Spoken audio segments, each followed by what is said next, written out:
Repeated attempts के बाद जब I was not able to clear the preliminary stage, तो खुद में मुझे कितनी ही बार लगा maybe I am not made for this exam, but my father knew नहीं आप तैयारी कर रहे हो, कभी ना कभी तो हो जाएगा। मतलब जो एक कमी थी, मेजर कमी जो थी वो यही थी कि मॉक्स और प्रीवियस ईयर क्वेश्चन को मैं सीरियसली नहीं लेती थी। देखिए एवरेज स्टूडेंट की यूपीएससी निकालने के ज्यादा चांसेस हैं क्योंकि यूपीएससी रॉकेट साइंस नहीं है, ये प्रिपरेशन ही ऐसी है sir, once you are into that एक जिद हो जाती है दिमाग में। यूपीएससी से प्यार हो जाता है फिर, ऐसा ही कुछ है सर। ये पहले एग्जाम समझिए, बाद में कंटेंट प्रिपेयर करिए, उल्टा नहीं जा सकते। कंटेंट प्रिपेयर करके एग्जाम मत समझिए। मैं बिल्कुल देखती थी आपका चैनल, और एक दो टॉपर्स जो हैं उनके मैं नाम नहीं लूंगी, बट हाँ उनकी स्टोरी मेरे को काफी मोटिवेट करती है। जो रैग्स से रिचेस की कहानियां होती है ना, आप उनको देखिए, मोटिवेशन तो मिलता ही है सर। सबसे पहले तो ऐसे टॉपर्स की वीडियोस को जरूर देखिए जो फेल होते हैं। अच्छा। वो आपको जरूर बताएंगे क्या नहीं करना। पेंटिंग्स मैं स्कूल टाइम से बनाती आई हूँ। मेरी ड्राइंग टीचर थी, उन्होंने एक बार मुझे मौका दिया कि चलिए इंटर स्कूल कंपटीशन वगैरह होते हैं उनमें जाते हैं, तो बस वो एक दिन था, उसके बाद से मैं पेंटिंग्स बनाते चली गई।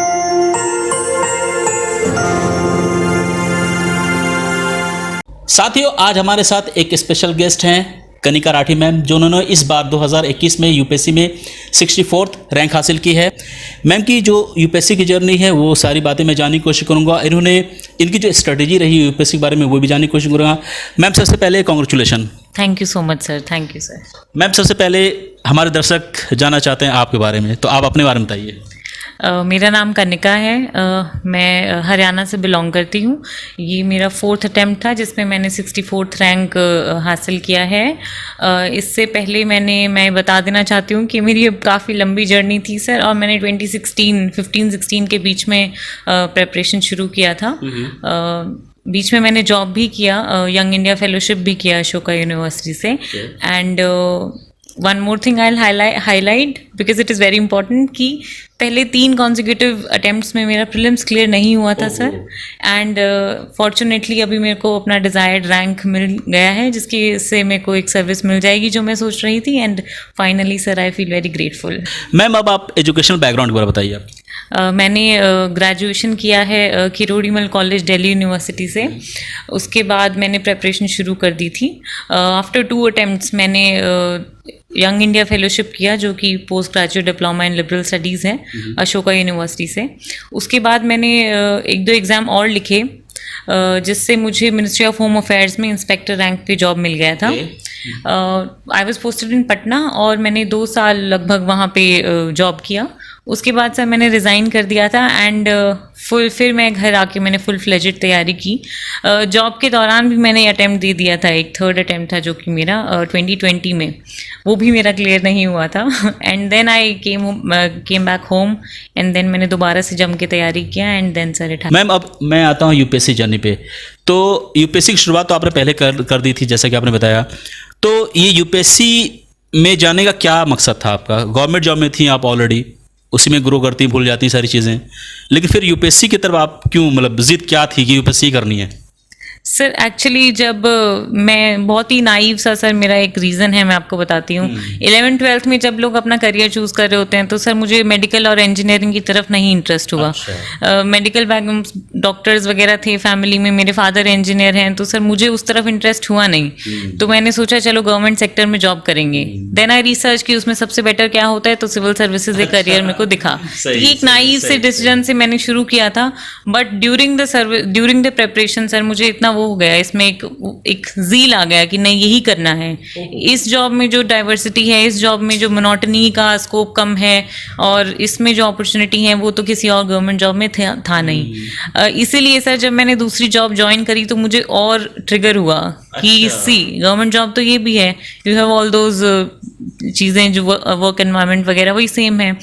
बट उस जॉब को ज्वाइन करके जो मैच्योरिटी मुझ में आया, और इतना दोबारा से डिटर्मिनेंट हुई मैं कि नहीं गवर्नमेंट जॉब नहीं, वही करना था मुझे स्टार्टिंग से। तो सर वही था। एंड इस जॉब ये प्रिपरेशन ही ऐसी है sir, once you are into that एक जिद हो जाती है दिमाग में तो कुछ हर जगह से थोड़ा अनसेटिस्फैक्शन, यूपीएससी से प्यार हो जाता है फिर, ऐसा ही कुछ है सर। तो जॉब में थी जब मैं, तब तो मेरे को और ऐसे हो गया था, नहीं अभी तो यूपीएससी ही करना है। फाइनली सर वो डिसीजन ले पाई मैं, अदरवाइज इतना अगर स्ट्रांग नहीं होता मेरे अंदर तो वो डामाडोल चलता ही रहता। मैं रात को 12 बजे पापा को कॉल कर रही हूँ कि पापा नहीं हो रहा मुझसे and I want to resign and he said okay fine come back home. Second thought नहीं था सर उनके दिमाग में। एंड रिपीटेड अटेम्प्ट्स के बाद जब I was not able to clear the preliminary stage, तो खुद में मुझे कितनी ही बार लगा maybe I am not made for this exam, but my father knew नहीं आप तैयारी कर रहे हो, कभी ना कभी तो हो जाएगा। सो सर उस लेवल का सपोर्ट मुझे फादर से रहा है और मम्मा से भी सर मुझे इतना सपोर्ट रहा है and only because of them I could do it. दोस्तों कनिका मैम हमारे साथ हैं, इनकी स्टोरी आप सुन रहे हो। हमें लगता है कि बहुत सारे ऐसे भी एस्पिरेंट हैं जो इस वीडियो को देख रहे हैं, वो भी इस सिचुएशन में होंगे। दोस्तों आपको डिसीजन लेना है और सही डिसीजन लेना है। जैसा कि मैम ने एक रिस्क उठाया और डिसीजन लेनी, यूपीएससी हमें करनी है तो करनी है, और गवर्नमेंट जॉब अच्छी खासी जॉब थी, उसे छोड़ के वो यूपीएससी में लगती। सो स्टार्टिंग में तो मैं फुल फ्लेजेड प्रिपरेशन नहीं कर रही थी, तब मेरी जॉब नहीं थी। तब मेरे में ये प्रॉब्लम था कि प्रॉब्लम क्या मतलब जो एक कमी थी, मेजर कमी जो थी वो यही थी कि मॉक्स और प्रीवियस ईयर क्वेश्चन को मैं सीरियसली नहीं लेती थी। वो एक बार मैंने जैसे कर लिया कि हाँ प्रीवियस ईयर क्वेश्चन कर लिए तो फिनिश हो गया, वो ऐसे नहीं है सर। प्रीवियस ईयर क्वेश्चन को रिपीटेडली करना है, आपको पैटर्न समझना है, बिटवीन द लाइंस पढ़ना है, कुछ इंपॉर्टेंट सब्जेक्ट्स हैं उनको ज़्यादा ध्यान देना है, थोड़े कम वैल्यू के तो वेटेज के सब्जेक्ट्स होते हैं उन पर कम ध्यान देना है। तो ये सब चीज़ें थी मेनली। तो सर यही था कि मैं मॉक्स नहीं देती थी और यही मेरा थर्ड अटेम्प्ट में भी यही हुआ। तब मैंने थोड़ा ट्राई किया बट फिर भी सफिशिएंट नहीं था। जब भी मेरा अभी फोर्थ अटेम्प्ट था तो सर मैंने अराउंड 100 मार्क्स दिए। 100 मार्क्स और ये सर कोई एग्जैजरेशन नहीं होती, आराम से हो जाते हैं 100 मार्क्स, कोई इसमें नहीं। मैंने जनवरी 21 में जॉब से वापस आके तैयारी शुरू की थी, तो 6-7 मंथ्स में आराम से I give 100 marks. Previous year question को मैंने 10-15 बार किया सर, कहाँ मैं 1-2 बार फर्स्ट अटेम्प्ट में किया था। तो यही है, this is the source of prelims. So आपको सॉरी मैं इंटरप्ट करूँ तो ये जो मॉक्स टेस्ट आप देते तो आपने क्या देखा कि मॉक्स टेस्ट किस तरह से आपको बेनिफिट पहुंचाया, और आप ये पहले नहीं कर पाई, राइट?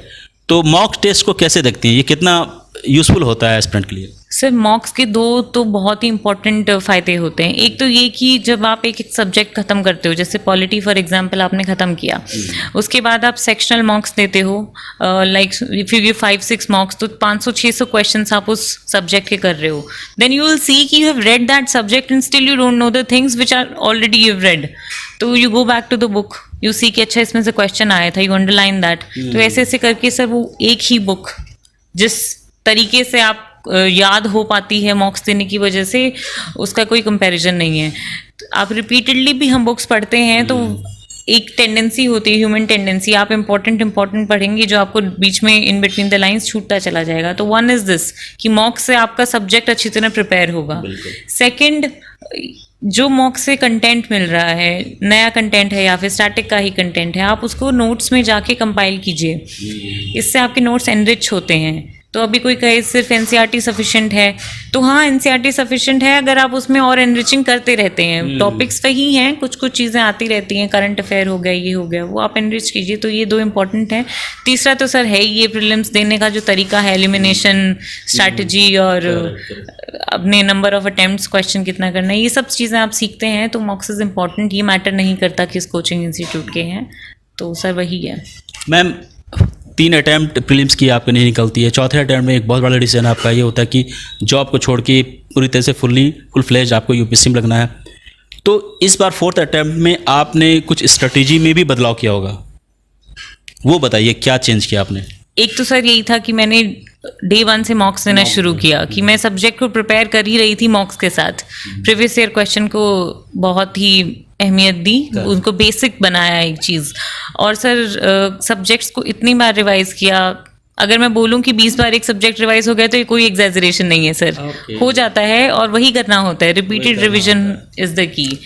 तो सर प्रीलिम्स में तो यही मेरा स्ट्रैटेजी में चेंज था, और जो कि मेजर चेंज था। और मेंस तो सर मैंने पहले कभी दिया ही नहीं था, तो मेंस का तो ये मेरा फर्स्ट एंड एकदम फ्रेश स्ट्रैटेजी था। चलिए अब हम मेंस की बात करते हैं। मेंस में ऑप्शनल पेपर क्या था? सर मेरा सोशियोलॉजी ऑप्शनल था। तो सोशियोलॉजी में आपके क्या रिसोर्सेज थे और इसमें क्या स्ट्रेटजी थी आपकी? सर सोशियोलॉजी जब मैंने चूज़ किया था तो मेरे को एक यही था कि मेरे राइटिंग स्किल्स अच्छे हैं और इसका पेपर 2 बहुत डायनेमिक होता है। सिर्फ बुक का कंटेंट आपको पेपर 2 में मार्क्स नहीं दिलाता, you have to write very well and बहुत सोच वगैरह करके लिखना होता है। तो एक ये था, तो मैंने सोशियोलॉजी अपने इंटरेस्ट से चूज़ किया। One is this, otherwise you see sir 6 साल की अगर मेहनत चल रही है तो उसमें अगर सब्जेक्ट पसंद ही नहीं है तो वो तो छूट जाएगा ना। बिल्कुल बिल्कुल। तो मैंने सोशियोलॉजी एक तो इंटरेस्ट से चूज़ किया, एक ये पॉजिटिव था उसका, और दूसरा सोर्सेज सोशियोलॉजी की कोई एक मतलब 1-2 सोर्स नहीं है, बहुत सारे सोर्सेज हैं। तो आप टॉपिक उठाइए, टॉपिक्स को आप देखिए कहाँ से कवर हो सकता है। कुछ टॉपिक्स हरलम्बस में से कवर होते हैं, कुछ नोट्स वगैरह मैंने कोचिंग ली थी सोशियोलॉजी की उससे हुए, कुछ इंटरनेट से हुए, कुछ इग्नू का मटेरियल था सर उससे हुए। तो सोशियोलॉजी के बट एक सर बॉटम लाइन ये है कि ऑप्शनल को इस तरह से तैयार करना है कि वो आपको जीएस की अगर एवरेज मार्क्स नहीं भी आ रहे हैं तो वहाँ से बचा दे, और ऑप्शनल के नोट्स बहुत अच्छी तरह प्रिपेयर करने हैं। बाकी सब्जेक्ट के आप करिए मत करिए। तो ये मैं सब एस्पिरेंट्स को भी यही कहती हूँ कि ऑप्शनल के नोट्स ऐसे प्रिपेयर कर लीजिए कि आपको बुक ना रेफर करनी पड़े, क्योंकि मेंस आते आते वो 2-4 दिन का आपको समय मिलता है रिवाइज करने के लिए, तो you will not refer the books, you will refer your notes. Sociology के लिए देखिए थिंकर्स वगैरह हैं, इग्नू का बीए का मटेरियल आता है जी, उसमें से कवर कीजिए। इग्नू के मटेरियल में ही religion and society, polity and society, ये सब चीज़ें हैं, इनको कवर कीजिए। इग्नू का सर जो बीए का मटेरियल है वो इतनी कुछ किताबें हैं, इतना मटेरियल है वो, तो उसमें से जो जो रेलेवेंट है आपके सिलेबस के लिए वो तो सब कर दीजिए। इसके अलावा हरलम्बस की ब्लू बुक आती है सर एक, उसमें से 2-3 chapters and topics very important one should do from there, जिसमें हो गया आपका सर्टिफिकेशन, फैमिली एंड किनशिप हो गया। There is one more topic which I am forgetting, I think religion भी हरलम्बस में से कर सकते हैं। कुछ टॉपिक सर ऐसे हैं जो जिनका कोई ऐसा बेस नहीं है बट आप इंटरनेट से सर्च कर सकते हैं। रिसर्च एंड मेथडोलॉजी हो गया। पेपर 2 के बहुत सारे सब्जेक्ट्स हैं, इंडिया स्पेसिफिक इंडियन सोशियोलॉजी जो है वो वहाँ से कर सकते हैं। कुछ नोट्स अवेलेबल होते हैं किसी टॉपर के हो गए, एज सच मैं रेकमेंड नहीं करती किसी टॉपर के नोट्स पढ़ना, बट फॉर मिसिंग टॉपिक्स आप कर सकते हैं। सी फॉर हिस्ट्री से अगर शुरू करें तो एंशिएंट हिस्ट्री के लिए आर.एस. शर्मा है। कुछ लोग तमिलनाडु की एनसीईआरटी पढ़ते हैं, पढ़ सकते हैं, मैंने नहीं पढ़ी थी। मेडिवल के लिए भी 11th की एनसीईआरटी है। मॉडर्न हिस्ट्री के लिए स्पेक्ट्रम है। ये 3 किताबें मोर देन सफिशिएंट हैं। इसके अलावा आपको इसको सप्लीमेंट करना है आर्ट एंड कल्चर के लिए, तो 11th की एनसीईआरटी है, उसको बहुत अच्छी तरह पढ़ना है। इसके अलावा नितिन सिंघानिया आता है की बुक आती है, वो उसमें से कुछ टॉपिक्स उठा सकते हैं। तो this is I think for history. Mains में कुछ हिस्ट्री के एक्स्ट्रा पोर्शंस होते हैं, वर्ल्ड हिस्ट्री, उसके लिए एनसीईआरटी पढ़ सकते हैं। कुछ पोस्ट मॉडर्न हिस्ट्री है, पोस्ट इंडिपेंडेंस वाला, उसके लिए किसी भी कोचिंग इंस्टीट्यूट का स्टडी मटेरियल उठा सकते हैं। एक क्वेश्चन बनता है उससे, बट बनता है। तो हिस्ट्री का तो सर ये है। ज्योग्राफी के लिए 11th की एनसीईआरटीज दोनों, 12th की एनसीईआरटीज सिलेक्टिव रीडिंग, इसके अलावा जीसी लेओन का फर्स्ट हाफ, ये मोर देन सफिशिएंट है। इसको सप्लीमेंट करना है मैप से, एटलस उठाना है, एक पेज अच्छे तरह पढ़ना है। पॉलिटी के लिए लक्ष्मीकांत इज गुड। मेंस के एंगल से देखेंगे तो गवर्नेंस का एस्पेक्ट और एडमिनिस्ट्रेशन का एस्पेक्ट के लिए एआरसी है। इसको सप्लीमेंट करने के लिए कोई कोचिंग इंस्टीट्यूट के नोट्स उठा सकते हैं गवर्नेंस के लिए, किसी भी कोचिंग इंस्टीट्यूट के, कि आपको बेसिक्स मिल जाए। छोटे छोटे सब्जेक्ट जैसे तो इंटरनल सिक्योरिटी हो गया, डिजास्टर मैनेजमेंट हुआ, इस तरह छोटे छोटे सब्जेक्ट के लिए कौन सी रिसोर्सेज यूज़ करनी चाहिए? जीएस पेपर 3 है, जीएस पेपर 3 में सारे ही सब्जेक्ट ऐसे हैं, बहुत छोटे छोटे हैं बट बहुत डायनेमिक है वो, उसमें मार्क्स भी कम मिलते हैं। तो उसके लिए करंट अफेयर बेसिक होता है, इकोनॉमी को छोड़ के, इकोनॉमी के लिए आपको काफ़ी पढ़ना है। इसके अलावा science and tech, internal security, disaster management और अपना ये डिफेंस वगैरह से कुछ रिलेटेड चीज़ें। ये सब कहाँ से पढ़ेंगे कि रिसोर्सेज कहाँ से लाएंगे इसके लिए? इसके लिए रिसोर्सेज पहले तो ये देखिए, अगर आप साइंस बैकग्राउंड से हैं तो ज़्यादा बेसिक्स पढ़ने की ज़रूरत नहीं है। साइंस एंड टेक्नोलॉजी के लिए मंथली आती है जो करंट अफेयर्स, उसमें से साइंस के करंट अफेयर से हो जाएगा। इसके अलावा डिजास्टर मैनेजमेंट के लिए भी ऐसे ही है, आप साइट पे चले जाइए, ऑनलाइन देख लीजिए, वरना किसी भी कोचिंग इंस्टीट्यूट का मटेरियल।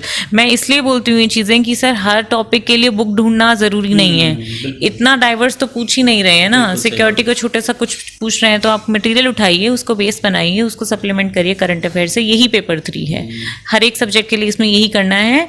एनवायरनमेंट एंड इकोनॉमिक के लिए आपको बेसिक किताबें पढ़नी है। मैम एथिक्स के लिए? एथिक्स के लिए भी यही है, एक लेक्सिकन की बुक आती है, लोग वो पढ़ते हैं। मेरे पास ज़्यादा समय नहीं था प्रीलिम्स के बाद इतना पढ़ने का एथिक्स, तो मैंने विजन आईएएस का स्टडी मटेरियल उठा लिया था। उसमें 2 बुकलेट आती हैं, एक केस स्टडीज़ के लिए और एक बेसिक कंटेंट के लिए, तो मैंने वही पढ़ी थी। उनको मैंने कम से कम 15-20 बार पढ़ा था। Case studies are very important. इस बार 6 केस स्टडीज़ आया था। अच्छा, 20 मार्क, तो 120 मार्क का तो आपका केस स्टडी ही हो गया। तो केस स्टडी को अच्छी तरह अटेम्प्ट करना आ जाना चाहिए एंड एथिक्स हो जाएगा। मैम केस स्टडी को कैसे समझेंगे और इसको कैसे लिखेंगे, इसमें किस तरह की प्रिपरेशन चाहिए? देखिए 2 चीज़ें हैं। पहले तो देखिए किस तरह की केस स्टडी आती हैं, फिर देखिए उसमें क्वेश्चंस किस तरह के पूछे जाते हैं। वो आपसे पूछते हैं what are the possible options you have in a particular situation, तो आपको सब देने हैं, सही गलत सब देने हैं, एंड एंड में आपको बताना है कि I will go with this situation, this solution. बच्चे की तरह नहीं सोचना, एक आम आदमी की तरह नहीं सोचना। एक आप समझिए कि आप डीएम हैं जो कहीं के, एडमिनिस्ट्रेटर हैं कहीं के, तो आपको उस तरीके से सोचना है। कुछ लॉ एंड ऑर्डर का सिचुएशन है, कुछ ऐसे है, तो आप देखिए, ऐसे नहीं कि कुछ भी लिखाएंगे वहाँ पे कोई ब्राइबरी का केस स्टडी आ जाता है। तो कुछ नॉलेज आपका जीएस का यूज़ कीजिए, कुछ एथिक्स का बेसिक का नॉलेज यूज़ कीजिए एंड उसको सप्लीमेंट कर। क्या इसमें भी प्रैक्टिस करनी पड़ेगी बच्चों को? प्रैक्टिस तो करनी पड़ेगी। अच्छा। 2 तरह की प्रैक्टिस होती है, एक पढ़ के आप लिख के भी देखिए, सॉल्व करके देखिए। एक है कि आप सारी पढ़ लीजिए केस स्टडी किसी भी इंस्टीट्यूट की या प्रीवियस ईयर की, तो उसके अकॉर्डिंग आपको करना पड़ेगा। एंड केस स्टडी तो बहुत इंपॉर्टेंट। यूपीएससी क्या चाहता है, यूपीएससी की क्या डिमांड है, इसको जल्द से जल्द एस्पिरेंट कैसे समझे और अपनी थॉट प्रोसेस यूपीएससी के लिए जल्दी से कैसे बनाए, ताकि उनको उनकी जो यूपीएससी के लिए जिस मकसद से वो आए उनको वो जल्द से जल्द हासिल कर सकें? मुझे ऐसा लगता है सर, फर्स्ट टाइम जब आप शुरू कर रहे हैं ना, तो आप जल्दबाजी ना करें। कोई भी एस्पिरेंट, किसी को 3 महीने लगते हैं समझने में, किसी को 4 साल लग जाते हैं मेरी तरह, ठीक है। तो जल्दबाजी, क्योंकि मैंने स्टार्टिंग में की थी तो वो मुझे रिजल्ट मिल गया था उसका। अच्छा। तो एग्जाम को समझने के लिए किसी भी नाइव मतलब बिगिनर एस्पिरेंट को 3 महीने लग जाएंगे। अच्छा। आराम से लग जाएंगे, पर उसमें उसके बियॉन्ड फिर आपको फिर ज़्यादा हैफिज़ार्ड नहीं रहेगा कि सोर्सेज आप लिख लीजिए, प्रीवियस ईयर क्वेश्चन को अच्छी तरह एनालाइज कर लीजिए। तो 2 महीने कम से कम, 2-2.5-3 महीने आप इसमें हाँ जी। तो जो क्वेश्चंस पूछते हैं मुझसे कॉलेज में क्या करें, तो मेरे ख्याल से लास्ट ईयर ऑफ कॉलेज में एग्जाम समझ लीजिए। अच्छा। कंटेंट हो जाएगा, एग्जाम समझने में दिक्कत आती है। बहुत बढ़िया। तो यही एक स्ट्रैटेजी है, पहले एग्जाम समझिए, बाद में कंटेंट प्रिपेयर करिए। उल्टा नहीं जा सकते, कंटेंट प्रिपेयर करके एग्जाम मत समझिए। बहुत बढ़िया, बहुत तो ये है सर। तो मैम ये मतलब यूपीएससी टफ तो है लेकिन नामुमकिन नहीं है, तो एक एवरेज स्टूडेंट के लिए आप क्या कहना चाह रहे हैं कि एवरेज स्टूडेंट यूपीएससी निकाल सकता है कि नहीं निकाल सकता है? देखिए, एवरेज स्टूडेंट की यूपीएससी निकालने के ज़्यादा चांसेस हैं, क्योंकि यूपीएससी रॉकेट साइंस नहीं है सर। कोई बहुत इन डेप्थ नॉलेज नहीं है। अगर आप एवरेज स्टूडेंट हैं तो घबराने की जरूरत नहीं है, बहुत सारे एस्पिरेंट हैं एवरेज स्टूडेंट हैं, तो टेंशन। मैम बता रही है एवरेज स्टूडेंट भी यूपीएससी निकाल सकता है। हाँ मैम बताइए। एवरेज स्टूडेंट आराम से यूपीएससी निकाल सकता है, आपको बशर्ते कि पढ़ने की आदत होनी चाहिए। इन द सेंस थोड़ा ज़्यादा पढ़ना पड़ेगा इस एग्जाम के लिए, क्योंकि आप देखिए बहुत सारे सब्जेक्ट हैं, ऐसा नहीं है। इसके अलावा अगर आपको लग रहा है बहुत मुश्किल है, तो मुश्किल नहीं है exam. Subjects are not difficult, the exam is difficult. You have to prepare a lot of subjects. उनका बेसिक अंडरस्टैंडिंग, एक आपको फंक्शन करने के लिए, जो एक एडमिनिस्ट्रेटर को फंक्शन करने के लिए जो अंडरस्टैंडिंग चाहिए होती है, वो अंडरस्टैंडिंग चाहिए। जैक ऑफ ऑल ट्रेड्स बनना है, we have to become master of none. हमें किसी में रॉकेट साइंस नहीं करनी, किसी सब्जेक्ट में। तो this exam is made for average student sir, I would say. तो एवरेज स्टूडेंट हैं आप तो मेहनत की। दोस्तों एक चीज़ और मैं बता दूं, मैम की जो राइटिंग स्किल्स है बहुत अच्छी मानी जाती है, और यही वजह है कि मैम ने एसे में बहुत अच्छा लिखा है और मार्क्स भी बहुत अच्छे आए एसे में। यूपीएससी में अगर आपको अच्छे मार्क्स चाहिए तो आपको ऑप्शनल एसे एथिक्स, इस पर ध्यान देना पड़ेगा। मैम एसे और आंसर राइटिंग की बात कर रहा हूँ क्योंकि इसमें आपकी एक्सपर्टीज़ रही है। एसे जो लिखी जाती है इनमें किन किन बातों का ध्यान रखना चाहिए, और एक अच्छा एसे का जो शेप होता है वो कैसे दे सकते हैं एस्पिरेंट? देखिए, एस्से में मैं कहूँगी कि एक एस्से, आजकल एस्से का बहुत फेयर हो गया लोगों में, क्योंकि वो फिलोसफिकल से टॉपिक आने लग गए हैं। जीएस के टॉपिक नहीं आ रहे हैं। एक एस्से वरना इस तरह से आ जाता था। तो एस्से को लिखने के 2-3 अप्रोचेस होते हैं। एक बेसिक अप्रोच जो है, जो बहुत ईजी अप्रोच है और जो मैंने फॉलो किया, वो ये था कि आपको सिलेबस याद है, 4 पेपर का सिलेबस याद है, फ्रॉम हिस्ट्री GS 1 से लेके एथिक्स GS 4 तक। वो मैंने जाके एग्जामिनेशन हॉल में अपनी आंसर शीट के पीछे मोटे मोटे टॉपिक्स लिख लिए थे। बहुत बढ़िया। फिर एस्से को मैंने अंडरस्टैंड किया क्या टॉपिक है, और मैंने हर सब्जेक्ट को उस एस्से के टॉपिक से रिलेट करते हुए एक बहुत सिंक करके एक कॉन्टिन्यूटी और फ्लो बहुत ज़रूरी है ऐसे में, इस तरह से एस्से लिखना शुरू किया। तो इससे मेरे को ज़्यादा सोचना नहीं पड़ा। जैसे कि मैंने जो एस्से लिखा था वो था hands that rock the cradle rule the world. तो उस पर आप देखिए क्या क्या नहीं सोच सकते। माँ से शुरू होके पिता, स्कूल, देश, दुनिया, पता नहीं कहाँ कहाँ जा सकते हैं। तो आप ये स्ट्रैटेजी बनाइए ऐसे में कि टॉपिक समझ लिया, अब इसको कितनी डायमेंशन, टॉपिक समझना, फिलोसफिकल ऐसे, सॉरी मैं इंटरप्ट कर रहा हूँ, फिलोसफिकल ऐसे को कि टॉपिक को समझना, मतलब डिकोड करना एक बहुत बड़ा, मतलब डिकोड कैसे करेंगे, मतलब इसके लिए किस तरह की स्किल चाहिए कि जो फ्रेजेस कोट्स आते हैं उनको फिलोसफिकल ऐसे की कोट्स को समझ लें। जब आप समझ लेते हैं तो समझ लीजिए आधा काम हो गया। तो ये समझेंगे कैसे? बहुत सारे स्टूडेंट को समझ नहीं आता है और वो अलग अलग डिफरेंट गलत डायमेंशन दे देते हैं ऐसे में। देखिए सिंपल से मुझे लगता है कि ये जो एसेज के सेंटेंसेस आजकल आ रहे हैं, टॉपिक जो आ रहे हैं, ये है बहुत सिंपल। अच्छा, प्रॉब्लम ये हो जाती है कि सिंपल पे ज़्यादा कैसे लिखें, 20 पेज कैसे लिखें, ये प्रॉब्लम होती है। एक बार ऐसे समझ लिया तो आपको ये समझना है कि इसको कितने तरीके से समझ सकते हैं। Hands that rock the cradle rule the world में ये तो समझ आ गया कि ठीक है, माँ पालना झुलाती है, वो रूल द वर्ल्ड करती है क्योंकि वही हमें शिक्षा देती है, स्टार्टिंग का जो भी हमारा नर्चरिंग होता है। ये एक एंगल था समझने का। अभी इसको ये देखना है कि अगर आपको मार्क्स चाहिए तो सिर्फ इस पे तो 20 पेज नहीं लिख सकते, ठीक है, कम से कम 20 एंगल से सोचना है, इसे 20 पेजेस में लिखना है। तो ये है, ऐसे समझ आ जाएगा क्योंकि बहुत सिंपल से सेंटेंसेस होते हैं। द प्रॉब्लम कम्स इन इस पे डिफरेंट और डाइवर्स कैसे लिखें। तो उसके लिए आप मेहनत कीजिए, किताबें पढ़िए, दिमाग खुला रखिए।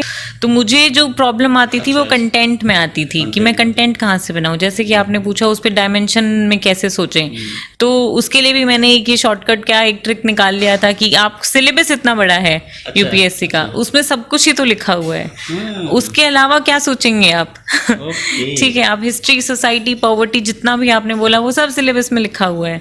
और मेंस जब दे रहे होते हैं तो सिलेबस तो आपके टिप्स पे होता है, तो क्यों ना आप जाके वो सिलेबस का बुलेट पॉइंट्स लिख लीजिए पीछे।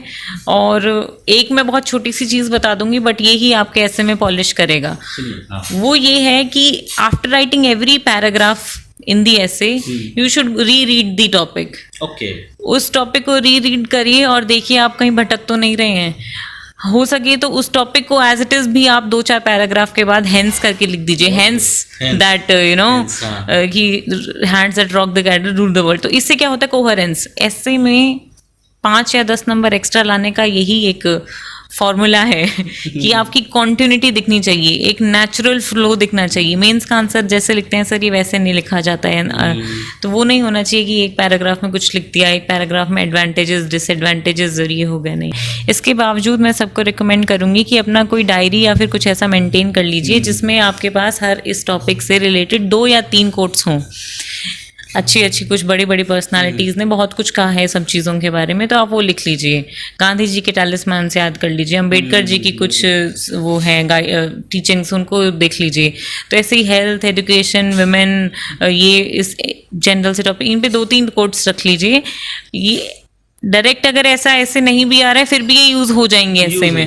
अच्छा, मैं ये जानना चाह रहा हूँ कि कोई ऐसी रिसोर्सेज ऑनलाइन है जहाँ से ये कोर्स मिल जाए सारे और एक साथ सब्जेक्ट वाइज, मतलब ताकि बच्चे वहाँ से ले लें और तैयारी करें और वो फ्रूटफुल हो उनके लिए? देखिए सोर्स मैं बता देती हूँ बट मैं सबको फिर भी ये करूँगी अपनी रिसर्च करिए, क्योंकि अगर आप मेरे लिखे हुए नोट्स मिल भी जाएंगे आपको, आप पढ़ लेंगे वो कोट्स, आपको 2 याद आएंगे पेपर में। अगर आप खुद सर्च करके लिखेंगे ना कि नहीं मुझे तो ये अच्छा लग रहा है एजुकेशन पे कोट्स, वो एज इट इज़ याद आएगा पेपर में। तो हाँ, ऐसे हैं रिसोर्सेज, बहुत सारे टॉपर्स ने अपनी कंपाइलेशन जो उन्होंने की थी वो डाली हुई है, आप वो देख सकते हैं। But in the and I would still say खुद से करिए, क्योंकि आपको लॉन्ग रन में वो याद रहे। सबसे पहले तो ऐसे टॉपर्स की वीडियोस को जरूर देखिए जो फेल होते हैं। अच्छा। वो आपको जरूर बताएंगे क्या नहीं करना। मतलब जो फेल कर रहे हैं अब उनकी भी इंटरव्यू लेनी पड़ेगी लगता है। जी, अच्छा। मैं तो कहती हूँ ये चीज मैंने सीखा, ठीक, बहुत बढ़िया सर। राइट कि जिसके बहुत सारे अटेम्प्ट्स हो चुके हैं और फिर भी कुछ गड़बड़ आ रही है, आप उनसे सीखिए क्या नहीं करना। पहले तो ये चीज़ें, और गाइडेंस की इतनी सरप्लस है आज की डेट में, तो गाइडेंस, बहुत सारी गाइडेंस के पीछे मत भागिए। 1-2 टॉपर्स को फॉलो कीजिए, 1-2 यूट्यूब चैनल को फॉलो कीजिए, इस गंगा में नहीं बह जाना है कि बहुत सारे टॉपर्स का वीडियो देख रहे हैं, बहुत सारी गाइडेंस ले रहे हैं। दोस्तों मैम जो है व्यू टू मीडिया चैनल जो है वो भी मैम देखती थी। जी, मैं बिल्कुल देखती थी आपका चैनल, और एक दो टॉपर्स जो हैं उनके मैं नाम नहीं लूँगी, बट हाँ उनकी स्टोरी मेरे को काफ़ी मोटिवेट करती है। जो रैग्स से रिचेस की कहानियाँ होती है ना, आप उनको देखिए, मोटिवेशन तो मिलता ही है सर, ऐसी बात नहीं है, मोटिवेशन मिलता है। अपने जैसे कि सोर्सेज को कम रखना है तो गाइडेंस को भी कम रखना है, लिमिटेड रखना है, पर रखना है। दूसरों से सीखिए, ज़रूर सीखिए। तो फिर मैंने ऊपर से ही देखा कि चलो देखते हैं, तो सेकंड पेज पे सर नाम दिख गया मुझे, तो काफ़ी अच्छा लगा।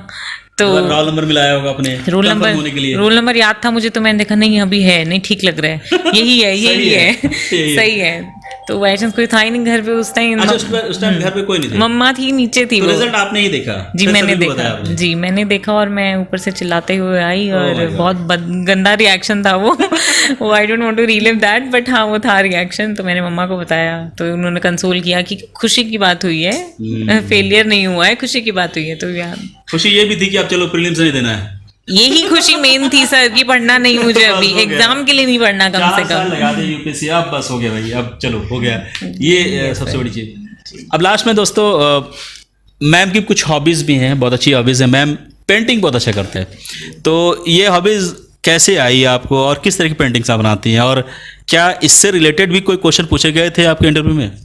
पेंटिंग्स मैं स्कूल टाइम से बनाती आई हूँ। मेरी ड्राइंग टीचर थी, उन्होंने एक बार मुझे मौका दिया कि चलिए इंटर स्कूल कंपटीशन वगैरह होते हैं उनमें जाते हैं, तो बस वो एक दिन था, उसके बाद से मैं पेंटिंग्स बनाते चली गई। तो मेरा जो इंटरव्यू था उसमें आई थिंक 50% क्वेश्चन तो पेंटिंग्स पे थे। अरे माय गॉड, तो सही है। तो एक बार शुरू हुए कि आप कौन से पेंटिंग्स करते हो, इसी क्वेश्चन से शुरू हुए, और वो NFT तक चला गया था कि नॉन फंजिबल टोकन्स क्या होते हैं, डिजिटल करेंसी, ये वो बहुत कुछ हो गया था पेंटिंग्स पे। तो DAF को तो ऐसे प्रिपेयर करिए कि एक सब्जेक्ट है जैसे। सही बात है। तो एक पेंटिंग आपकी हॉबी थी, लेकिन आपको नहीं पता था कि ये जो है हॉबी गले की हड्डी बन जाएगी। नहीं, पर फॉर्चुनेटली मुझे पेंटिंग्स पे सब क्वेश्चन आते थे। जी, मुझे क्वेश्चंस आते थे क्योंकि मैंने प्रिपेयर किया हुआ था। अच्छा। इसलिए बोलते हैं कि वहाँ पे कुछ आप फेक मत कीजिए DAF में। मैम प्रेफरेंस क्या है आपकी, और कैडर क्या होने वाला है? सो कैडर का तो अभी कुछ कह नहीं सकते, वो तो जो उसके अकॉर्डिंग मिलेगा, रैंक के अकॉर्डिंग। प्रेफरेंसेस मेरा फर्स्ट IAS था, फॉर्चुनेटली मुझे वो मिल जाना चाहिए। उसके बाद मैंने IPS को दिया था, फिर IFS को दिया था, तो I think I will get IAS sir. Ma'am फिर से एक बार कॉन्ग्रेचुलेशन, बहुत बहुत बधाई हो, आपकी मुस्कुराहट हमेशा बरकरार रहे, आप इसी तरह मुस्कुराते रहें, तरक्की करें, आगे बढ़ें।